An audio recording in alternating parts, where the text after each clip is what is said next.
জামাতের আকীদার সমস্যা, তাহলে আমরা অমুক সেকুলার দলের সাথে ঐক্য করি। আমার এটা বুঝে আসে না যে আকীদা বলতে যেটা বোঝায়, জামাতের সাথে আমাদের যে আকীদার দ্বন্দ্বগুলো আছে এগুলোর ভিত্তিতে এই পর্যন্ত জামাতকে সরাসরি কাফের কিন্তু কেউ ফতোয়া দিচ্ছে না।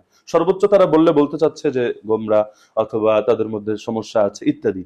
কিন্তু আমরা জানি কেউ যদি শরিয়া আইনে অবিশ্বাস করে, কেউ যদি ইসলাম বিরোধী কোনো আকীদা পোষণ করে, অথবা ইসলামকে এক কোণঠাসা করে দিয়ে সে অন্য কোনো আদর্শের মাধ্যমে, যেটাকে নব্য জাহিলিয়াত বলে, সেই আদর্শের মাধ্যমে রাষ্ট্র পরিচালনার চেষ্টা করে, তাহলে সেটাও কি আকীদা না? এবং এই আকীদা কি এর চাইতে আরো জঘন্য না?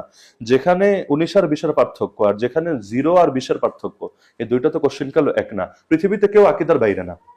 কাফেরেরও আকীদা আছে, নাস্তিকেরও আকীদা আছে, সেকুলারেরও আকীদা আছে। সেকুলারিজমটাই তো একটা আকীদা, জাতীয়তাবাদ এটা একটা আকীদা, গণতন্ত্র এটা একটা আকীদা।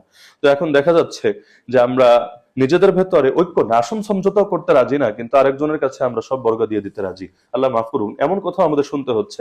আলেম বলছে, আমার মাথার উপর যখন ওই নেত্রীর ছবি শোভা পাবে, ওই নেতার ছবি শোভা পাবে, তখন আপনারা প্রোগ্রামে আসতে বাধ্য হবেন। আজকে আমার মার্কার সাথে ওই মার্কা নাই, আমার গাছের মধ্যে ওই ফল ধরে নাই বলে আপনারা এখন খুব বেশি আসেন নাই।